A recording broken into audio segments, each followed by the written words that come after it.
Laudetur Jesus Christus, Semper Laudetur. Bonjour mes frères et sœurs. Aujourd'hui, nous aborderons le tout dernier enseignement sur la jalousie. Et vous vous rendez bien compte qu'il s'agit des remèdes à la maladie de la jalousie. Voici les principaux remèdes à la jalousie. 1. La charité à l'égard du prochain. 2. L'humilité. 3. Cultiver la joie. 4. L'honnêteté et la vérité. 5. La méditation de la parole de Dieu. 6. La réflexion et le discernement des esprits. 7. La fréquentation des maîtres spirituels. Abordons directement le premier point, la charité à l'égard du prochain.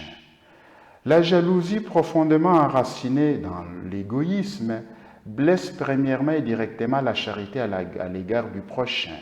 Elle ne peut être guérie que par la renaissance de l'âme à une authentique charité qui exige, comme nous l'avons dit, gratuité et désintéressement. C'est-à-dire, quand vous êtes porté à la jalousie à l'endroit d'une personne, posez des actes de charité à l'endroit de cette personne-là, des actes désintéressés, des actes de gratuité. Ce véritable amour qui cherche le bien du prochain requiert le renoncement à tout attachement désordonné et donc à sortir de son égoïsme. Ne dites pas non, moi c'est difficile, je ne peux pas le faire. Faites du bien à cette personne-là. Il demande donc de mortifier en soi la volonté de posséder une autre personne.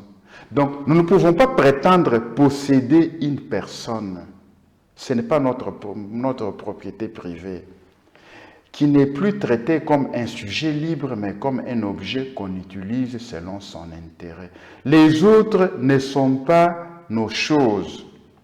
Ces principes de détachement affectif, donc il faut arriver à un détachement affectif, aimer, bien sûr, mais dans un détachement affectif, manifester la maturité dans l'amour. Ce principe de détachement affectif qui seul permet le respect de la liberté d'autrui doit être appliqué au vaste domaine des relations interpersonnelles, c'est-à-dire dans les relations conjugales, familiales, les relations amicales, les relations de travail. Il y a des amis, deux sont amis, mais A est ami à B, B est ami à C. Mais quand A et B parlent, C est jaloux parce qu'ils sont en train de parler et ils échangent très bien. Et C voudrait que B lui appartienne exclusivement. Il faut arriver à la maturité dans les amitiés, même dans les amitiés de personnes de même sexe, même dans les amitiés saines des personnes de même sexe. Non, je me suis trompé, dans les amitiés saines des personnes de sexes différents.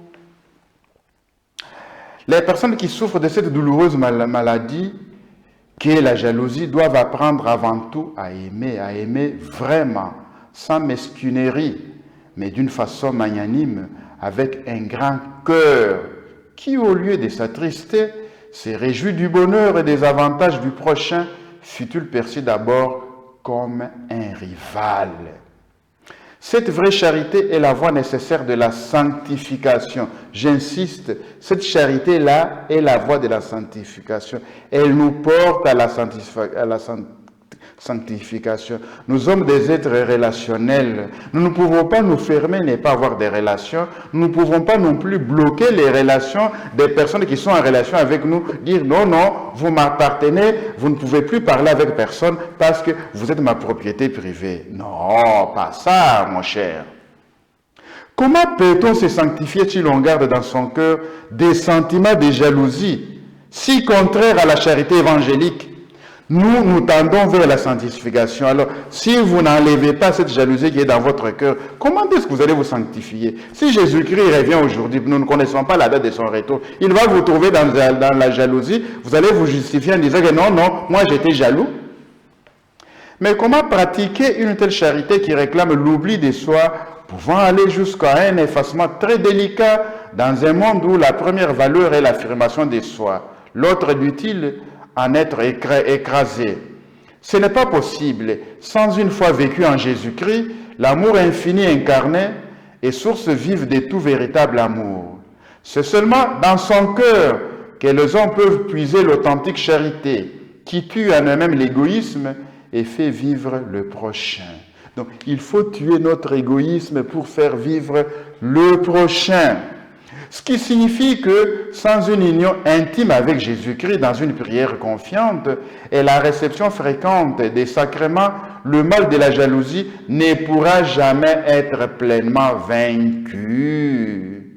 Donc, il nous faut une union intime à Jésus-Christ dans une prière confiante pour pouvoir vaincre la maladie de la jalousie.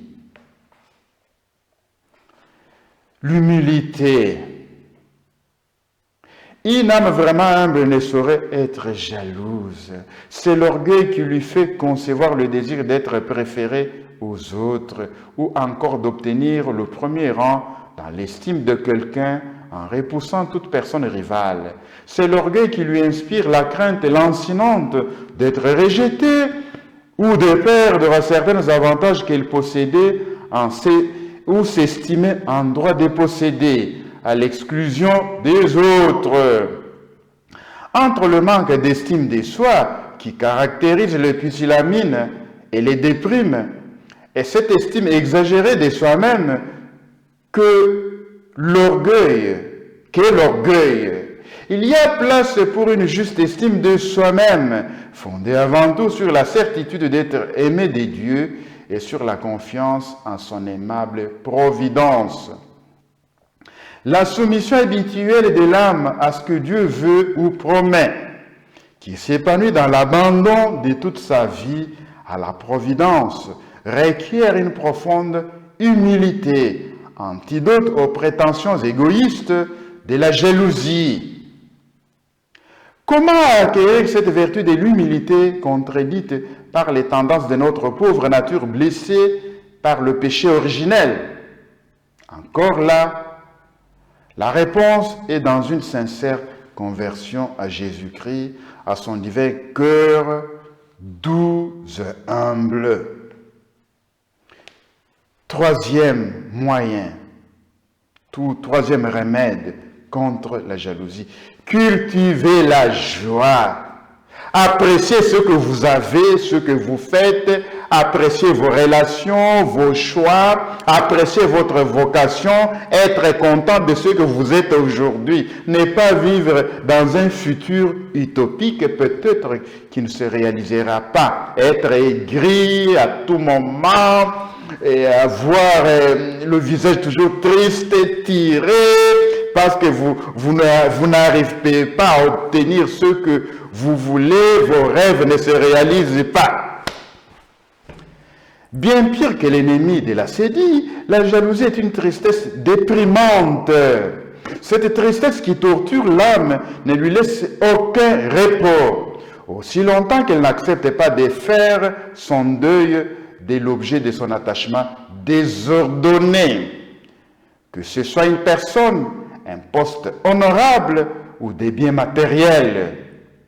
Comme l'âme peut renaître à une authentique charité, elle peut aussi recouvrer la joie spirituelle ou en faire la découverte émerveillée si elle n'y a jamais goûté. La joie du cœur diffère essentiellement du plaisir incapable de rassasier sa soif du bonheur. La joie du cœur vient de l'expérience des dieux qui plonge l'âme dans son infinie douceur. C'est-à-dire, quand vous aimez le Seigneur, vous passez beaucoup de temps en prière, en méditation. Le Seigneur vous transmet sa joie, vous transmet sa paix. Et lorsque vous déposez votre jalousie au pied de la croix de Jésus, au pied de l'autel, lorsque vous adorez le très saint sacrement, petit à petit, le Seigneur vous change. Il vous infuse sa joie. Pour guérir de la jalousie, il faut arriver avec la grâce de Dieu à détacher son cœur des créatures pour l'attacher par-dessus tout à la bonté et à la beauté du Créateur. C'est un effort constant de chaque jour. Il faut nous détacher des créatures, que ce soit des biens matériels, que ce soit des personnes que nous aimons, ne pas faire des créatures des idoles. Le plus souvent, le jaloux fait de la créature son idole. Cette créature prend la place des dieux dans son cœur. Il nous faut aimer dans le détachement, certainement. Utiliser ce bien matériel dans le détachement. Même notre honneur, notre fonction, l'exercer dans le détachement toujours. Si l'âme est ainsi attachée à Dieu, source du plus pur bonheur, elle sera contente de Dieu en tout ce qu'il fait et en tous les événements qu'il permet. Elle sera habituellement dans la joie, de sorte qu'il n'y aura plus de place en elle pour l'affreuse tristesse de la jalousie. D'autant plus qu'elle sera pleine de reconnaissance pour les dons reçus des dieux et ceux qu'il répand abondamment sur lui. Au plan de la vie naturelle, pour vaincre la tristesse de la jalousie, saint Thomas d'Aquin, un bon psychologue, j'aime beaucoup saint Thomas d'Aquin, ma thèse de doctorat était sur saint Thomas d'Aquin, alors ne vous étonnez pas que je puisse citer continuellement le docteur Angélique. Un bon psychologue, saint Thomas d'Aquin, conseille de faire diversion, de se procurer quelques honnêtes distractions qui aident l'âme à sortir du marasme où la jette cette noire passion. Somme théologique seconda secunde, question 38.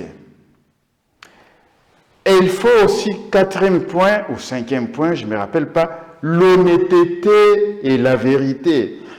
Excusez-moi, vivre dans la vérité, accepter la vertu de l'honnêteté, ne pas vivre dans le mensonge, ne pas favoriser le mensonge dans votre vie.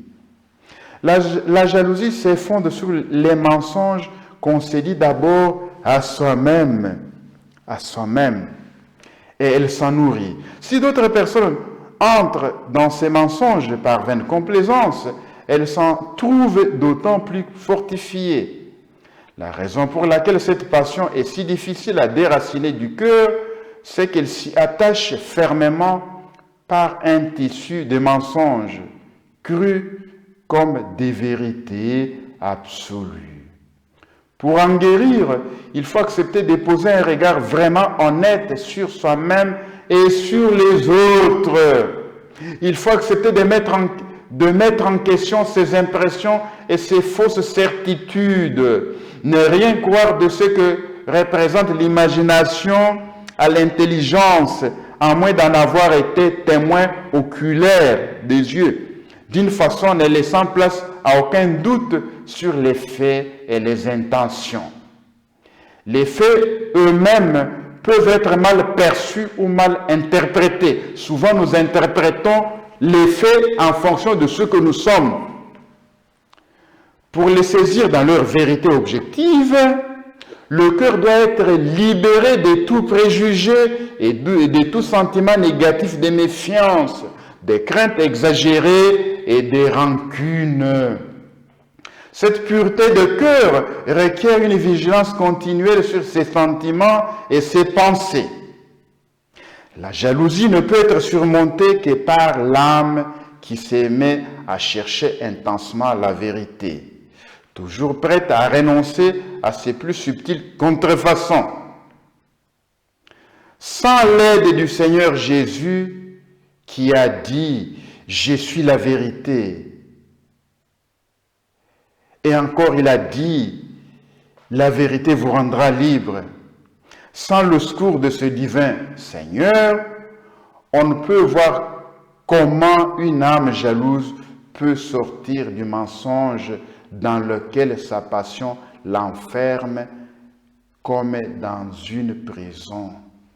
Donc, c'est notre Seigneur Jésus qui nous libérera de la jalousie. Mais si vous ne demandez pas, comment est-ce que vous serez libéré? Lui, il a dit, demandez, il vous sera donné. Toquez, on vous ouvrira. Un autre point comme remède à la maladie de la jalousie, la maladie de l'âme, la réflexion et le discernement des esprits. La jalousie est en réalité une réaction insensée par laquelle on sera inutilement malheureux avant de rendre les autres malheureux. La personne jalouse est la première victime de sa propre malice. En prenant par la réflexion et la prière une attitude intérieure diamétralement opposée au sentiment de jalousie qui enlève la paix, on arrive à la vaincre de plus en plus facilement, c'est-à-dire à se conduire non plus d'une façon insensée, mais d'une façon raisonnable, et non plus avec un égoïsme anxieux, mais avec une authentique charité. La mise en pratique des règles fondamentales de discernement des esprits, déjà bien connues dans l'Antiquité chrétienne, est clairement exposée par saint Ignace de Loyola dans ses exercices spirituels, sera d'un précieux secours pour vaincre tout sentiment de jalousie. Selon ces règles, nous devrions nous interdire toute comparaison avec le prochain, engendrant dans l'âme de la tristesse et de l'amertume.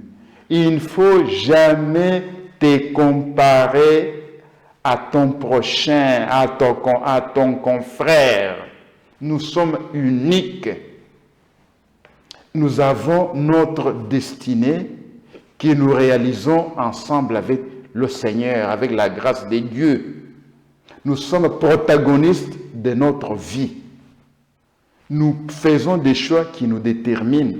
Notre comportement nous détermine. Nos choix nous déterminent.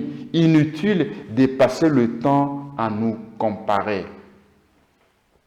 Bienheureuses les âmes qui savent discerner en elles-mêmes les mouvements des esprits et se juger à la lumière de Dieu.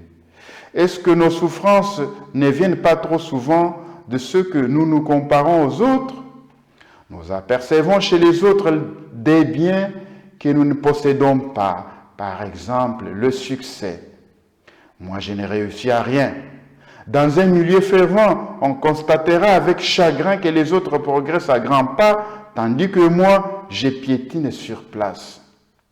Comment éviter ces constats décourageants si d'une part, je dois m'estimer la balayure de tous et d'autre part, tendre obstinément à la perfection?